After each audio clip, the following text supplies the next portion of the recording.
আচ্ছা, আমার আপনার কি সেই গাধার কথা মনে আছে যেই গাধার পিঠে একজন প্রথমে লবণের বস্তা বয়ে নিয়ে যাচ্ছিল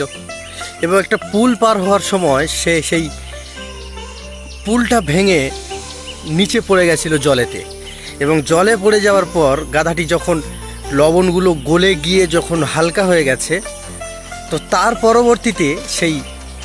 গাধার পিঠে যখন তুলোর বস্তা নিয়ে যাওয়া হচ্ছিল, গাধাটি তখন ইচ্ছাকৃতভাবে সেই পুল থেকে লাফ কেটে পড়ে নিজেকে হালকা করতে চেয়েছিল, এবং পরবর্তীতে সেই তুলোটাকে ভিজে গিয়ে এতটা ভারী হয়ে গেছিল যে গাধাটা অস্থির হয়ে গেছিল। আসলে মূল কথাটা আমি এটা আপনাকে বোঝাতে চাচ্ছি যে সেই গাধার কথাটা আমাদের একটু মনে রাখা দরকার। এই কারণে মনে রাখা দরকার যে মনে করুন যে আপনি হয়তো ভাবছেন যে আমি যেটা করছি এটা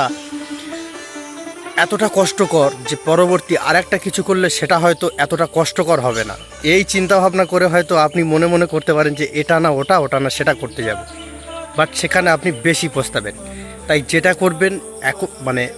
একভাবেই করে যান, কষ্ট করে সহ্য করে সেটা করতে থাকুন, দেখবেন অবশ্যই সফলতা আসবে।